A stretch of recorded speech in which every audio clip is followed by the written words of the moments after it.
right. Hey, everybody. Welcome back to the podcast. Today, we're sitting down with a brand new guest. Her name is Brittany Muller, and she wrote an amazing book that has really helped expand my spirituality and how I hear from God.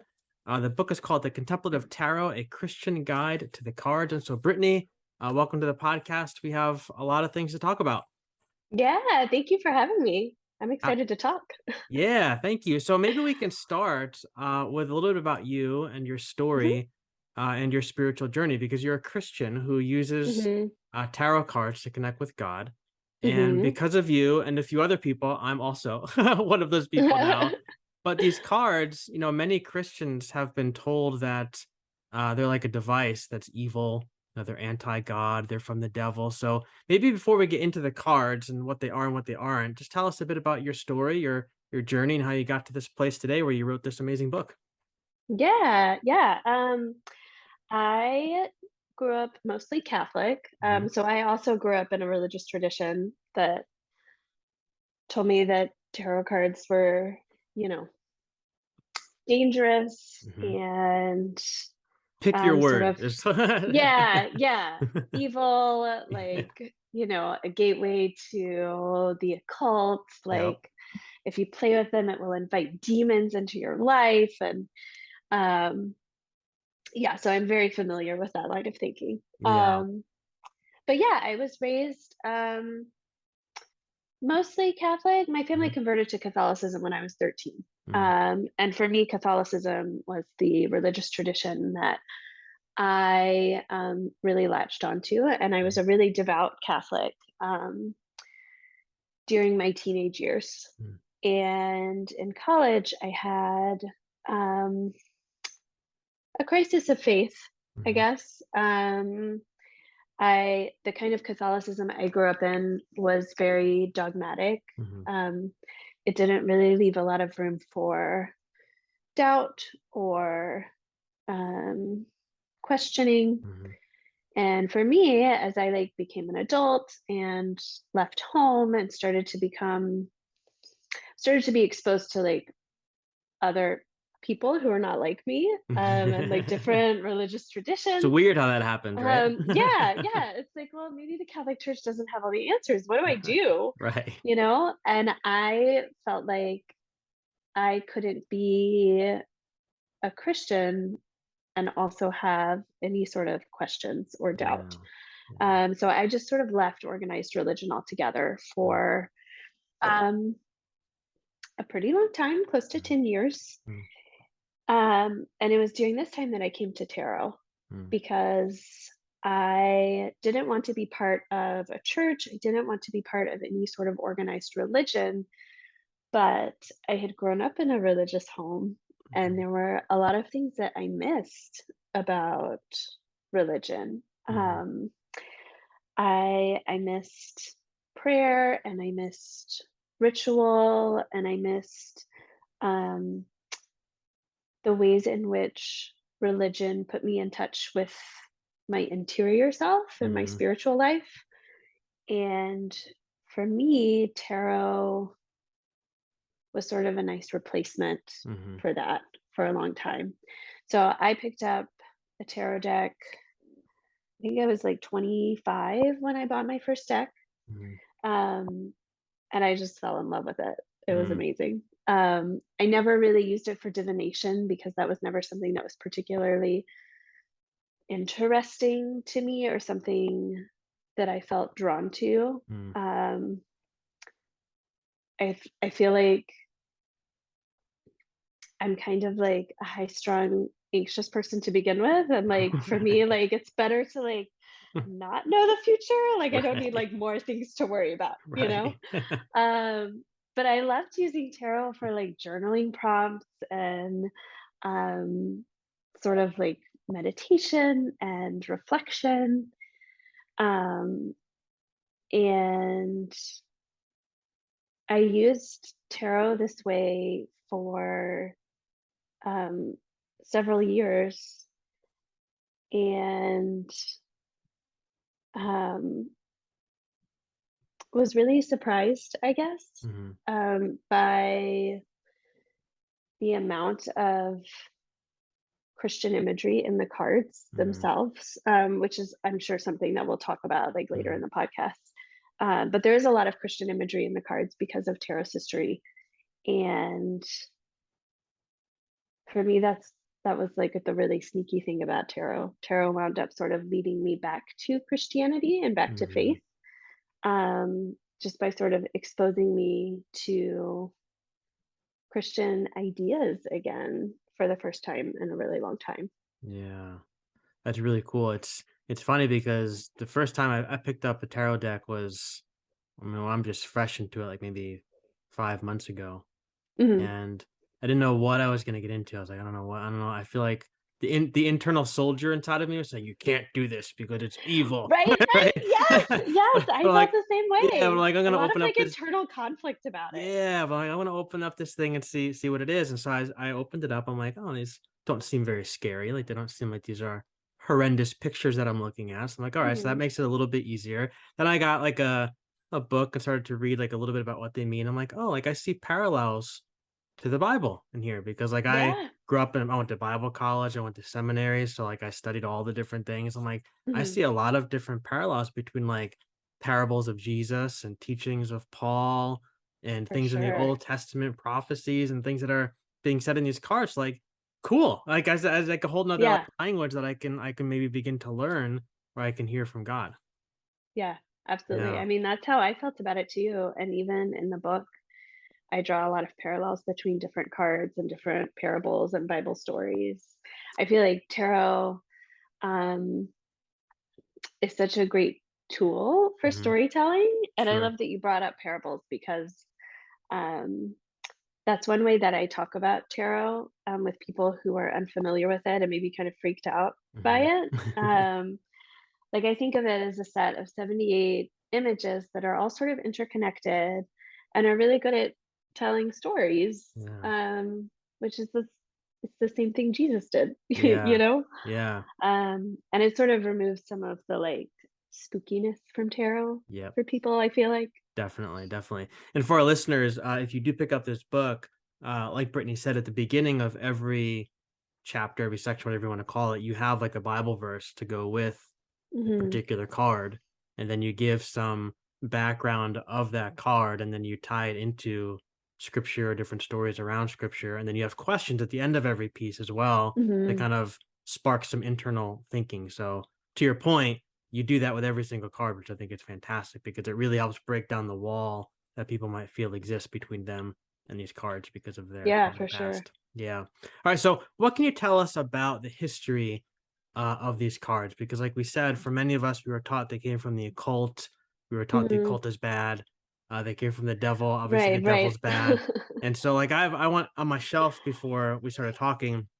I got this book, The Bondage Breaker, which was a huge book for me when I was in Uh-huh. Bible college. And in this book, like there's a whole section on tarot cards about how tarot cards are like an entry point for the devil, stuff like Oh that. And I my was gosh. reading it just to kind of like refresh. I'm like, yeah, like I remember being in this space where I remember being Uh-huh. very afraid of these cards. I think a lot of our listeners kind of came from that place, but you give a pretty detailed introduction in your book about where these cards came from. I think you said we don't know a lot about them, but we know like a little Mhm. bit about their origins. So I was wondering if you could tell us a little bit about that, and then we'll talk about like what these cards are, what they aren't, but where did they come from? What's their history?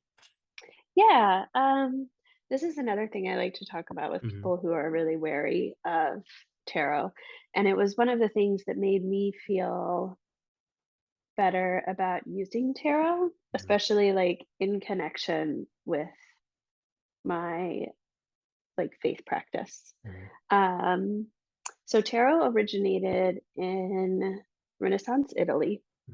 Um, the first decks were made for Italian nobles, and it was a card game. Hmm. um, that it's really interesting how little the structure of tarot has changed since the Renaissance. So the first tarot decks were like four suit playing card decks, very similar to the playing card decks we have now. Um, And then what was special about the tarot decks is that they created, the artists created a special fifth suit, Mm, um, that contained 21 illustrated cards and a Fool card. mm, And the tarot deck is still structured this way. It's mhm, broken up into what we call the major arcana and the minor arcana. mhm, And the major arcana is the special fifth suit, mm, and the minor arcana are based on the four suits of like a playing card deck. mm, And it was created to play a card game that's very similar to bridge. Like we know the rules of the game. You can mm, still play the game of tarot. mm, Um, and all of these illustrated figures in the special fifth suit were symbols and figures and archetypes that would have been really familiar to nobles during the Italian Renaissance. mm, So there is a lot of Christian symbolism and Christian imagery in the cards themselves. mm, You have Christian virtues like temperance and justice, and fortitude.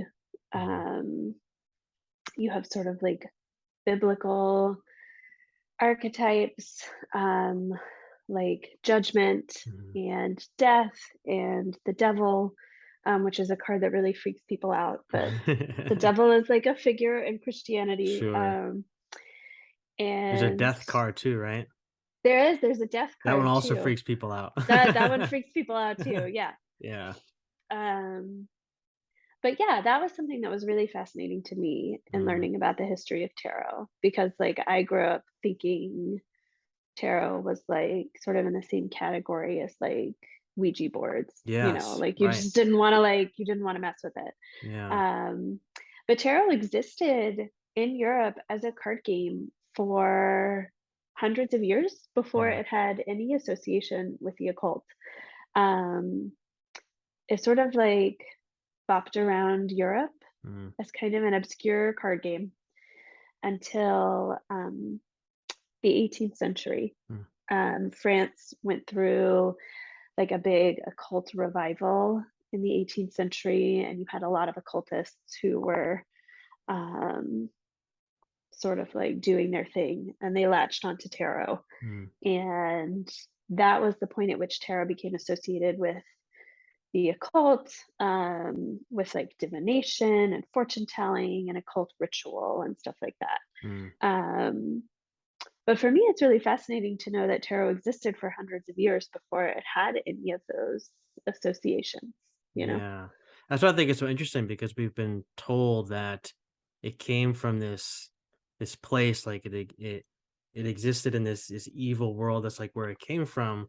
But in reality, like you said, it existed for a long time before that. So if it existed for a long time before it had any associations with occult or divination or whatever, like Mhm. what it has different roots. And I think that when Right, right. you realize that, like I feel like it brings so much freedom to being able to explore what these cards could mean. So is there a time then when it came involved at all in the church? Because that's another thing I was always told is that like it had nothing to do ever do with the church. The church never had anything to do with it. It was always Mhm, far away from the church, separate from the church. Like, is there ever mhm. a time in history that you know of when these cards were used at all in Christian practices before recently? I I don't know of any before Mm. recently. I am not the first person to have this idea. There is, one of so there are a lot of there are a lot of theories on, like, how and where tarot originated. Mhm, Um, and, like, not obviously all of them can be true. But um, my favorite of these sort of like pop theories of how tarot originated, mm, um, there are some people who believe that tarot originated with the Waldensians, who were sort of like a pre-Reformation, sort of like pseudo-Protestant sect in mm, Christian Europe, mm, and that they created the tarot to teach people uh, Bible stories because at the time people, Mm. like, most people were illiterate. Um, and, there's no evidence that that's true, but I Mhm. I think it's a really It's a cool cool story. theory. Yeah. It's a cool theory, and I think, like, in theory, like, that could be possible. I think you could use tarot to, like, teach people Christian theology, Mhm. obviously. Mhm. Um, but I also I'm not the first person to, have this idea. I'm not the Sure. first person to write a book on tarot and Christianity. Mhm. Um, there is a book called Meditations on the Tarot. Mhm. I don't know if you've heard of it Yeah, actually, I have or it. I can read hold it up so it. people can see it. Yeah. It's Let's see. Where is it? Here it is. This one. yes, Yeah. it's gigantic. Mhm. Um, and it was I think the English translation was published in, like, the 1980s. Mm. Um, but it was written by a a man named Valentin Tomberg, who was, like, an occultist who converted to Catholicism Mm. and then wrote, this massive book Mhm. on the tarot. Um, and it's, like, a little bit esoteric and a Mhm. little bit out there, but it also, um it was something that, like, people in the church knew about, Mhm. people in the Catholic Church at least. Like, Hans Urs von Balthasar wrote Mhm. the, afterword for the English edition, and he's one of the, like, most famous Catholic theologians of the 20th Mm. century. He was, like, a very well-respected dude.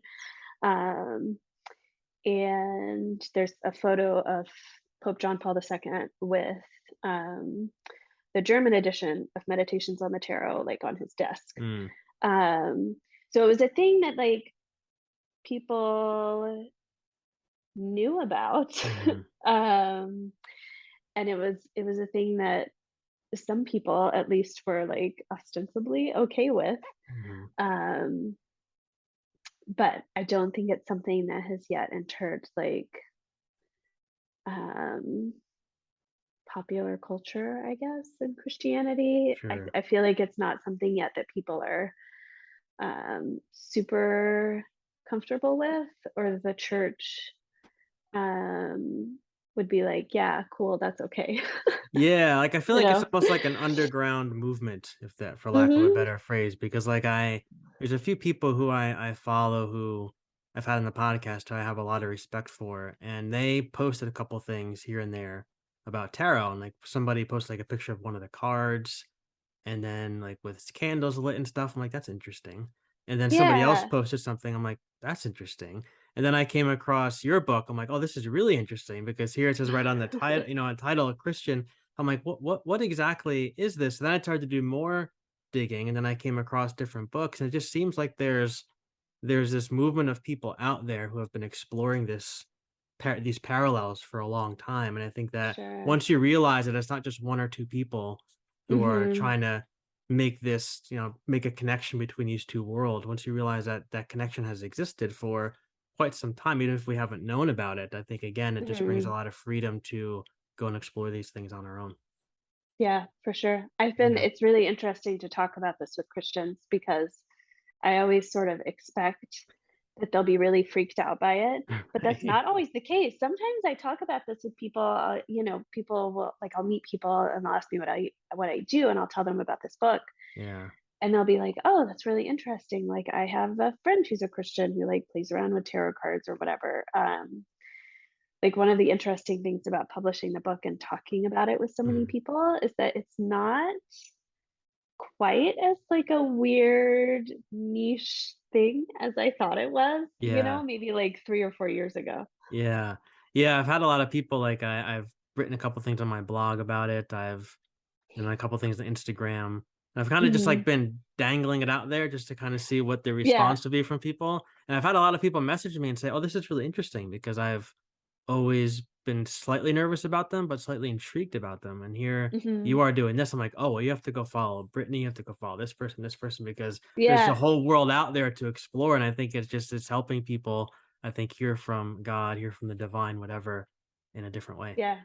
for Yeah. sure. I mean, I think people are intrigued by it because there is, like, I mean, there is Christian imagery in the cards, Yeah. and, like, Yeah. if you, like, even, like, a casual glance through the cards, you're going to see that. I don't feel like it's, like, hidden wisdom or anything in the cards, Sure. like, it's very overt. Um, and so I think that's part of why people, um, are curious about it. Yeah, and I think the cards too, like they have, you can correct me if I'm wrong, but it feels like they have different meanings for different people, which Mhm. operates a lot like a Bible verse, right? Because there's so many Yeah, for times sure. you can have 10 people in a room who read a Bible verse or a story, and you get 10 different things out of it, and everybody's like, "Oh, that's like really interesting. Like I never looked at it that way before." But the same with the cards, Right. because I could open up two different books and two different people say two different things about the cards, and I feel something Yeah. different about the cards. But if you bring it all together, it just brings a whole different truth or element to light, which I think is really interesting. Yeah, for sure. Yeah. And what you said before too about like for me, I've gone through this faith evolution, rethinking, deconstruction, whatever you want to call it. And for a while, it was really hard for me to pick up my Bible because I felt like it Mhm. carried so much baggage for me. And I'm sure you could probably relate to that Oh, absolutely. too, right? Like I couldn't read Paul like apart from any of the theology classes I had in seminary, which now I'm realizing were some of the things I took away from that were like so toxic and traumatizing just in a lot of different ways. I'm like, I can't read my Bible without Yeah. having that lens in front of me. But having these cards has helped me almost have a different lens and to kind of Mhm.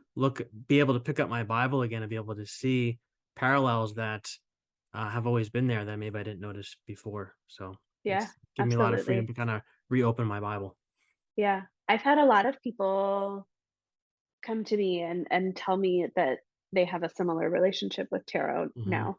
Um, a lot of, like, my audience for the book Hmm. is, like, ex-Christians, especially, like, ex-evangelicals Hmm. who want to hold on to some part of their faith, but like you said, like, they don't wanna, like, pick up a Bible, Right. um, or, like, go to church, Hmm. often for, like, very valid reasons. Yeah. And tarot and the Christian imagery and the cards is a way for them to sort of explore having a spiritual life Yeah. again in a way that feels, safe and, like, not traumatizing. Yeah. It's been really interesting. Yeah, the other day I put up some kind of video on TikTok and somebody said to me, I always thought the tarot cards were like witchcraft. I thought that's what they were. And so then Mhm. I responded and I did like another video and I just said for me, like I'm in this place where I'm learning to hear God's voice in multiple different areas. Like I used to think I could only hear God in the Bible. Like you have the Bible, what else do you need? Like Right, that's right. all you need. And so I just only place I would go to hear from God. But now I'm like I hear God through Jewish scriptures, Buddhist scriptures, like different types of Yeah. writings, poetry. I was like, so Oh, why for not the sure. tarot cards? Why not? And I said, when you Yeah. see different things overlap from all these different texts, all these different traditions, I think that shows that it's not like that tradition doesn't have a hold on that truth, but that truth is wired into the DNA of the universe. So like it's Mhm. everywhere. So why not in tarot? Yeah, I love Yeah, that. I that's mean, for all. me, it was like a very, like, after growing up in, like, a very sort of dogmatic religion, Hmm. it was a very humbling experience for me to, like, come back to faith through the tarot Yeah. because I just feel like it was a very heart-opening thing for me, Hmm. because now I'm at a point where it's like, who am I to say, like, where anybody can hear God's voice in, Right. like, any medium, Yeah. Yep. Like, yeah. Anyway, Yeah. it's so interesting to me. It really is. So let's get a little bit practical. If you could Uh-huh. talk to me a little bit about like your practice, like for someone listening who's wondering, what in the world this looks like for somebody who's like a normal everyday person to use tarot Right, cards right. on a regular basis. Like, how do tarot cards fit into your Brittany's daily spiritual walk? Maybe take us like a day in the life. Yeah, for sure. Um, so I have 2 kids, Mhm. um, so I'm pretty busy. Um, but I have, like, a morning prayer practice. Mhm. I'm a morning person. I like to have my quiet time in the morning before my kids wake up. I'm that way too. Nice. Up, yeah. I know some parents who are like night owls, and it's like, I have to go to sleep when my kids go to sleep because I'm Yeah. just too exhausted at the end of Yeah. the day. Um, so yeah, in the morning, I wake up before my kids do. I make coffee Mhm, and I sit with my tarot deck and my prayer book. mhm, Um, I think you could do this with like a Bible. mhm, I am Catholic again. So I pray the Liturgy of the Hours, which is like the universal prayer of the Catholic Church. mhm, Um, it's like what like monks and nuns pray. mhm, Um, so I sit down with my tarot deck and my prayer book, and the first thing I do is draw a tarot card. mhm, I think you could draw multiple cards, and I've mhm, sort of experimented with that. But for me, I really like the simplicity of drawing just like one card a mhm. day. Um, It's all my brain can things, handle on a good day. yeah, exactly. Yeah, it keeps things from being like overwhelming for me. Yeah. So I draw a card and I spend like 5 or 10 minutes just looking at the card. And I like to talk about this with people in the context of Visio Divina, Mhm, um, which is a prayer practice.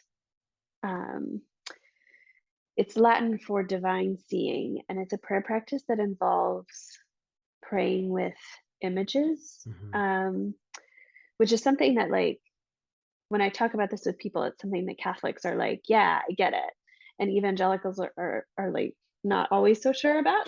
um, it feels like a very Catholic practice, mm, but it's like a contemplative practice that involves looking at an image um, with like open eyes and an open heart, and sort of letting God speak to you through that image. And I yeah. think it's possible to do that with tarot. Mhm, And that's what I try to do every morning when I pull a tarot card. mm, So I spend a few minutes looking at the card and sort of contemplating it, meditating on it. And then I set it aside and I sort of keep it in my mind as I go through my prayers for the day. mm, And my prayers involve, um,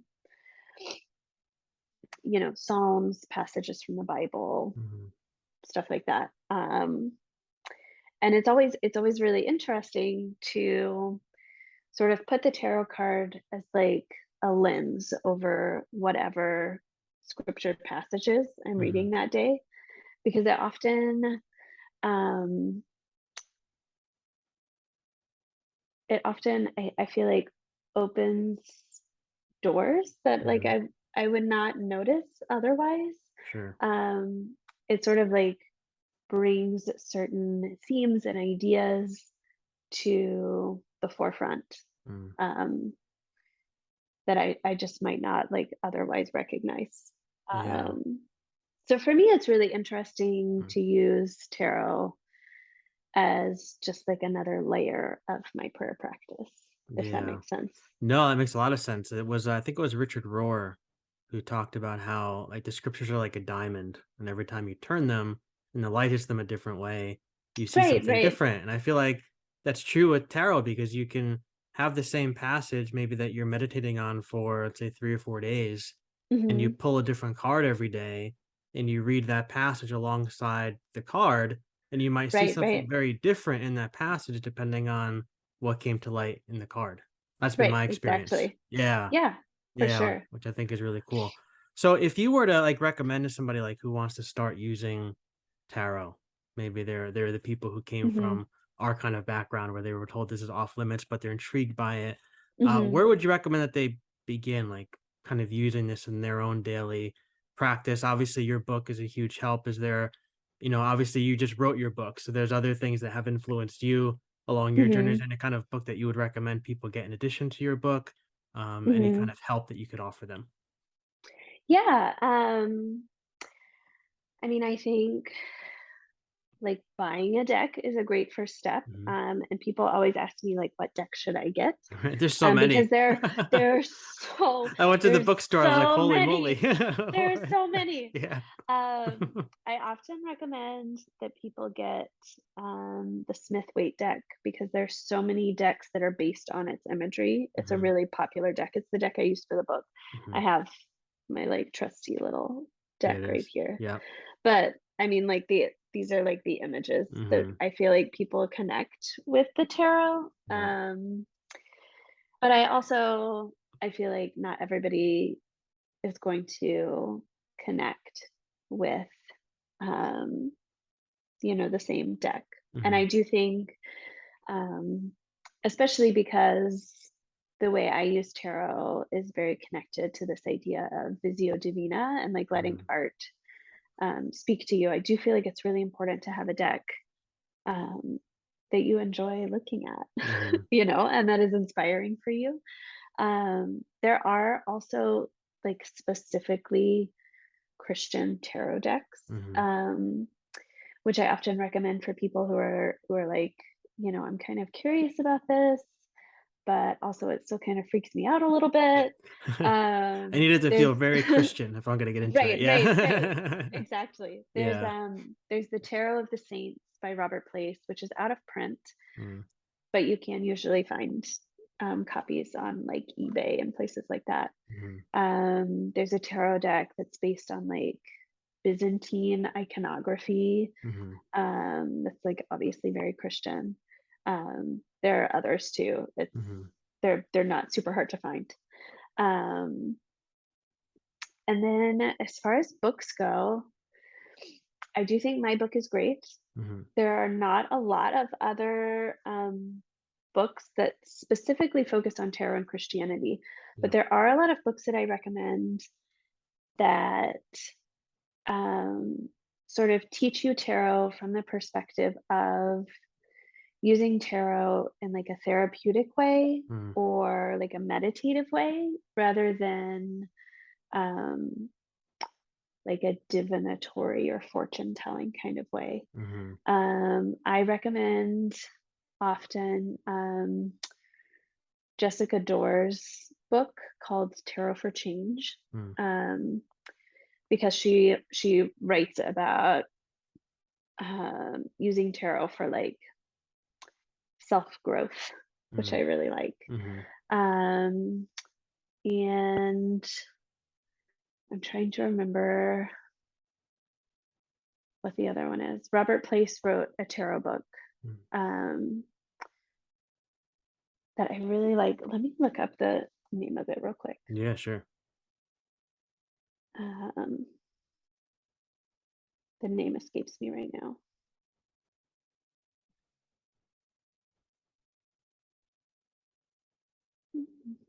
Oh, it's called The Tarot History, Symbolism, and Divination. Mm, Um, and I really like it because he gives a great overview of the history of tarot. mhm, Um, and in his definitions of the cards, um, I feel like he does a great job sort of writing about the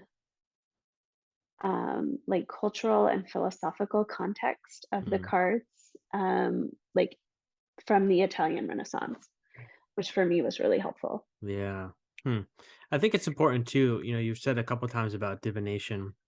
I think that's the association that a lot of people have with the cards, that Hmm. they're for fortune telling, because that's the image I think that a lot of us were given, is that they come out like around Halloween time, and there's Right, fortune telling and all these exactly. different things. Yeah. And I think it's important for people to realize, it's important for me to realize that they can be used in that way in some instances, but Hmm. that's not necessarily only way that they're used, and that they can be used to kind of bring to light things in our lives that we've maybe overlooked, we've maybe forgotten Hmm. about. Maybe we need a divine force to kind of shine a light on something that maybe we're not seeing in our life. And I think Hmm. that's the same reason why a lot of us open up our Bible, is because we're Hmm. looking for God to show us something about a particular situation, or something about our life that maybe we're overlooking. And I think that if you look at the cards through that lens as opposed to the divination lens, you come away with something much different.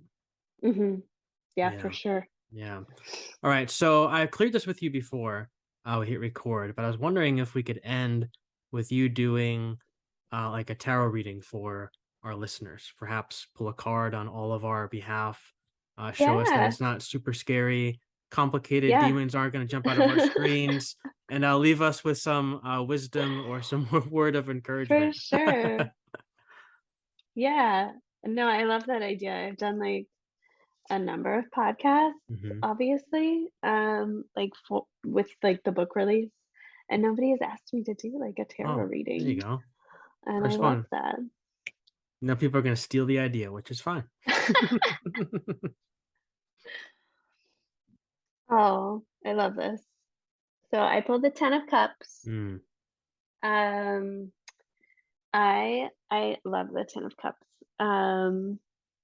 So the I'll try to keep this quick, hmm. but I wanna talk a little bit about the structure of, Sure. the tarot deck as a whole. Um, so the 10 of cups is part of the minor arcana. It's part of Mhm, the suit that's based on, like, a playing card deck. mhm, Um, so there are 4 suits, and each one is numbered 1 through 10. mhm, And I do feel like there's, a sort of, like, loose progression, or, like, a loose through line through each of the 4 suits. mhm, And so for me, the 10 really represents, like, a completion of mm, the suit. And in my book, I write about the suit of cups as, an expression of God's love for us, um, an expression of divine love, sort of how we wrestle with it, how we accept it, how we reject it, how it changes us. And I love that the suit ends with, the 10 of cups, because for me, it's a very, doxological image. mm, It's an image of praise, and it's very sort of outward focused, mm, which I really like. I think if we accept the love of God and we really let it change us, then that divine love is going to flow through us to other people. mm, Um, and so I think of the Ten of Cups as a real image of praise, because you mm, have a couple with their arms open wide, and you have 2 children playing next to them, um, and then all the little cups mm, forming a rainbow. mm, And for me, that's really an image of, um, sort of practically speaking, like, what an expression of divine love looks like. You yeah, know, care for, the earth, care for one's home, care for one's family, um, and almost a, a gratitude for the way divine love changes us, if that mm, makes sense. yeah. It's almost like an invitation to express that love and an invitation to Mhm, receive it at the same time, mhm, right? for sure. Yeah. Wow. That's awesome. Can you hold up the card one more time just so people can see it? I will, yeah. Yeah.